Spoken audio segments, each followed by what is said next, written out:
Guys welcome back to a new video of football world cup 2026। तो हम इस video में बात करने वाले हैं कल जो मैचेस हुए, 3 मैचेस हुए रात को राउंड ऑफ 32 के। तो मैं सोच रहा था कि वो जो 3 मैचेस होंगे उसके अंदर 2 मैचेस तो बैंगर होगा, लेकिन एक मैच थोड़ा सो जाएगा। मैं सोचा था ब्राज़ील और जापान का काफ़ी अच्छा मैच जाएगा, और सुबह का जो मैच होगा नीदरलैंड्स और मोरक्को, वो वाला बहुत अच्छा मैच जाएगा। लेकिन जर्मनी पैराग्वे सोचा था कि जर्मनी अच्छे से आराम से निकाल के ले जाएगी। लेकिन भाई कल मतलब अपसेट्स का रात था। अपसेट, इतना अपसेट हुआ ना, पहला मैच को छोड़ के बाकी दोनों मैचेस अपसेट। मैं कभी सोचा ही नहीं था कि साला पैराग्वे जर्मनी को हरा देगी, राउंड ऑफ 32 से मतलब बाहर कर देगी। वो एक जर्मन जो मैथमेटिशियन था ना, उसने इतना दिमाग लगा के इतना कुछ प्रिडिक्ट किया कि नीदरलैंड्स क्या खेलेगी, फाइनल खेलेगी या फिर वर्ल्ड कप जीतने वाली है। फिर जर्मनी तो आराम से सेमीफाइनल तक जाएगी, सेमीफाइनल तक आराम से खेल जाएगी। तो पोर्तुगल फैंस सावधान हो जाओ, उसका 2 प्रेडिक्शन गलत हो चुका है, और उसका थर्ड प्रेडिक्शन था पोर्तुगल फाइनल खेलेगी। तो पूजा पाठ और ज़्यादा करना शुरू कर दो, क्योंकि पोर्तुगल का नेक्स्ट मैच क्रोएशिया के साथ है। और भाई के लक्षण तो देख ही रहे हो कैसे उसका मतलब प्रेडिक्शन एक के बाद एक खराब होता जा रहा है। तो हम पहले बात करेंगे ब्राज़ील वर्सेस जापान मैच की। तो ब्राज़ील वर्सेस जापान मैच शुरू हुआ था कल रात 10:30 बजे। तो उस मैच के पहले ऐसा नैरेटिव चल रहा था कि ब्राज़ील उतनी फॉर्म में नहीं है, ब्राज़ील में नेइमार चोटिल है, और जापान बहुत स्पीड से अच्छा प्रेस करके खेलेगी, ब्राज़ील को टफ कंपटीशन देगी या फिर हरा ही देगी। तो हमें पहले हाफ में वो देखने को मिला। पहले हाफ में जापान बहुत अच्छा प्रेस कर रही थी, और भाई स्पीड, जापानीज़ प्लेयर का जो स्पीड है ना, उनको बॉल मिल रहा था तो मतलब एकदम उनको पकड़ नहीं पा रहे थे ब्राज़ीलियन प्लेयर फाउल करे बिना।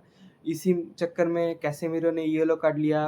कैसेमीरो और मार्किनोस के ऊपर तो बहुत प्रेशर आ रहा था मिडफ़ील्ड में और बैक लाइन में ब्राज़ील के। ब्राज़ील एकदम मतलब ऑर्गेनाइज़ नहीं लग रही थी। उनका जो डिफेंस था, वो डिफेंस स्ट्रक्चर ब्रेक हो रहा था, मिडफ़ील्ड का स्ट्रक्चर ब्रेक हो रहा था। तो जापान इसका फ़ायदा उठा रही थी। जापान मतलब हर टाइम अटैक नहीं कर रही थी, पोज़ीशन ब्राज़ील के पास ही ज़्यादा था। लेकिन जब बॉल मिल रहा था, जापान ज़्यादा मतलब इफ़ेक्टिव अटैक कर पा रही थी। तो एक बार ऐसा हुआ कैसेमीरो के साथ मिडफ़ील्ड में जापान का वो जो सानो है, सानो ने बॉल जीत लिया। तो उधर से मिडफ़ील्ड से पूरा उसको खाली मिल गया, मिडफ़ील्ड टू डी बॉक्स वाला एरिया। तो मिडफ़ील्ड टू डी बॉक्स उसने एकदम अकेला खींच के लेके गया, और राइट फुटर पाइल ड्राइवर मार के एकदम बॉटम कॉर्नर में एलिसन को बीट कर दिया। तो वो जो गोल था, मैं तो देख के एकदम शॉक हो गया था। मतलब जापान पहला स्ट्राइक कर दिया, ब्राज़ील उतना फॉर्म में नहीं। मैं सोच रहा था कि ब्राज़ील का कमबैक मुश्किल हो जाएगा। तो फर्स्ट हाफ जैसे-तैसे ख़त्म हुआ। लेकिन सेकंड हाफ में जब ब्राज़ील आई तो उन्होंने चेंज किया एक, लुकास पाकेता की जगह पर एनरिक को खिलाया।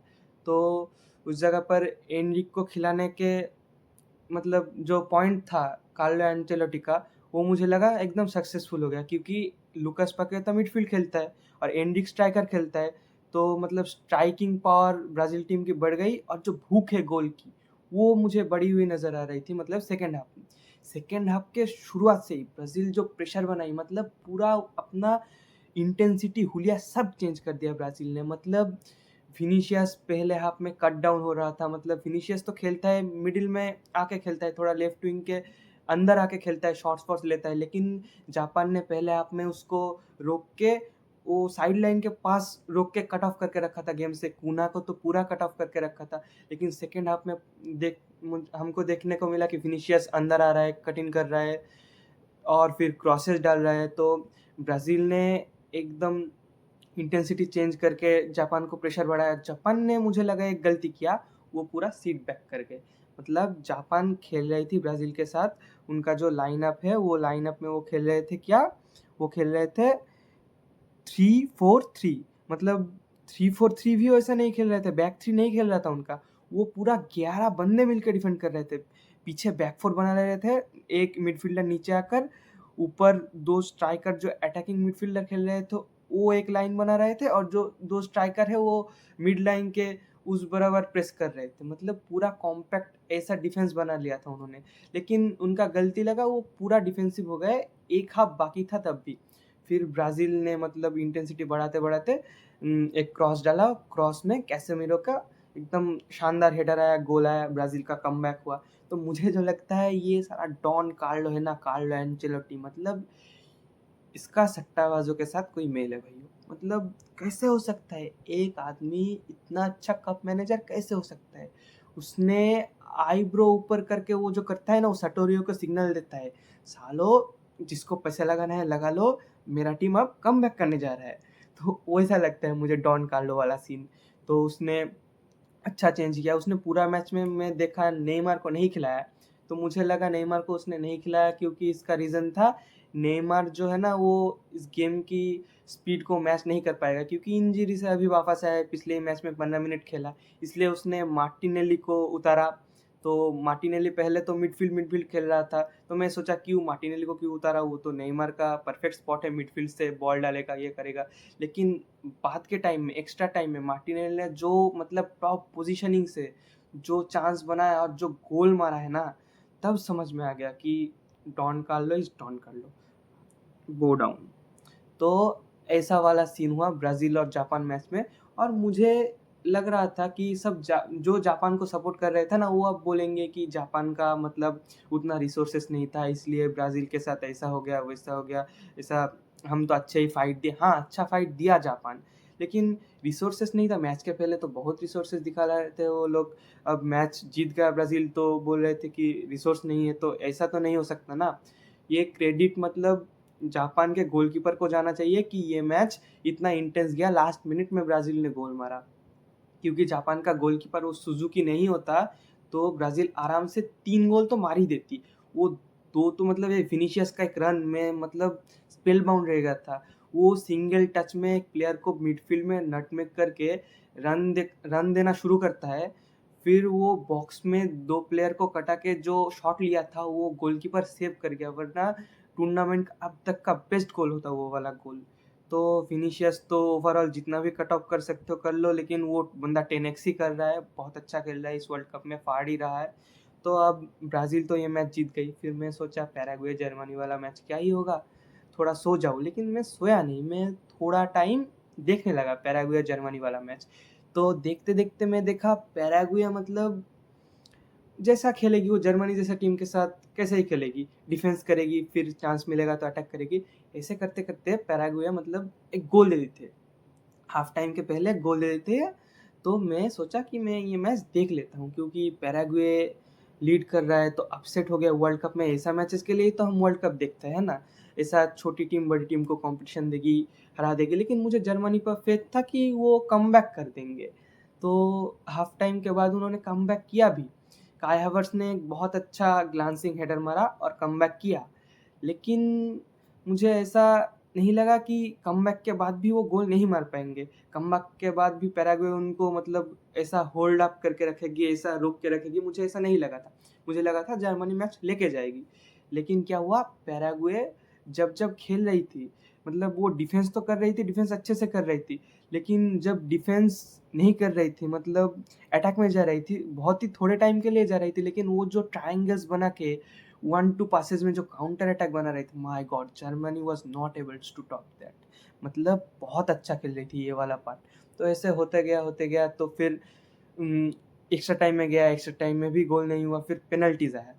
तो पेनल्टीज़ में मैं पूरा क्रेडिट पैराग्वे का मैं देना चाहता हूँ, पैराग्वे का वो गोलकीपर को। बहुत अच्छा खेला भाई ने, बहुत सेव किया और पेनल्टी में तो टॉप सेव निकाले। वो वोल्डेमॉर्ट का सेव निकाल दिया और काई हावर्ट्ज़ क्या ही बोल सकते हो, आर्सेनल का प्लेयर है। वो उसको कैसे ही मतलब बड़े मैच में किसी ना किसी जगह पर तो भागेगा ही, आर्सेनल का प्लेयर है। तो काई हावर्ट्ज़ ने पेनल्टी मिस किया और पैराग्वे ने अपने वाला मार लिया। फिर पैराग्वे मैच जीत गई। तो मैं सोचा पैराग्वे जर्मनी को अपसेट कर दी, मतलब जर्मनी पे हाय लगाया भाई, ये साले 2014 के वर्ल्ड चैंपियंस है।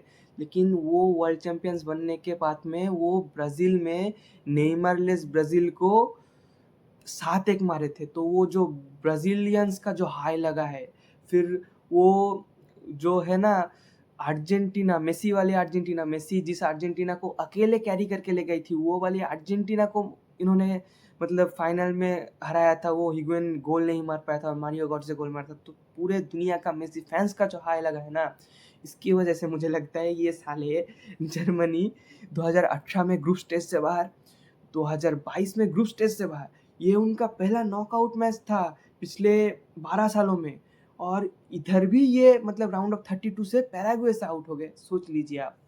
फिर ये मैच हुआ, फिर आया नीदरलैंड्स वर्सेस मोरक्को। ये वाला मैच तो मतलब मुझे लगा अच्छा ही मैच होगा, एकदम अच्छा वाला। दोनों ही टीम एकदम बैलेंस है, अच्छा डिफेंस है दोनों टीम के पास, दोनों टीम के पास अच्छा मिडफील्ड है, स्ट्राइकर्स भी अच्छे खासे ही खेल रहे थे, और मुझे लगा कि नीदरलैंड्स के पास थोड़ा ज़्यादा अच्छा है तो नीदरलैंड्स निकाल ले जाएगी ये गेम। लेकिन कल रात नीदरलैंड्स ने जो गंदा परफॉर्मेंस दिया है ना, तो वो डिज़र्व नहीं करते थे नेक्स्ट राउंड पे जाना, मतलब वो डिज़र्व नहीं करते थे। मैं सिर्फ नीदरलैंड को सपोर्ट कर रहा था एक कारण की वजह से कि कोडी गैक्पो उनका एक प्लेयर है। कोडी गैक्पो का मतलब कल मैच से पहले उसका जो बेबी डिलीवर होने वाला था उसका डेथ हो गया था, तो ही हैड हिज मोमेंट भाई। ही मतलब scored a goal and he kind of broke down on the pitch for his मतलब for the death of his baby।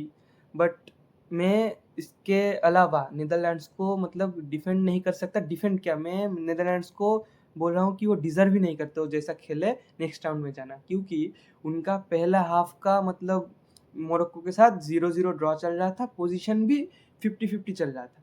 लेकिन सेकेंड हाफ में सालों ने जो गलीज फुटबॉल खेला, सेकेंड हाफ में नीदरलैंड का पोजीशन था 16%, मतलब इतना डिफेंसिव, और मोरक्को का बाकी परसेंट, और फाइनली वो उनका जो परसेंटेज आया ना वो 30 और 70 निकल के आया, वो पोजीशन का परसेंटेज। मतलब नीदरलैंड्स इतना ही बुरा खेली, इतना ही डिफेंसिव खेली, thanks to the goalkeeper of Netherlands Verbruggen, कि ये 1-1 ड्रॉ पे जा पाया मोरक्को के साथ और फिर पेनल्टी में जा पाया, वरना मोरक्को पहले ही 3-1 जीत जाती।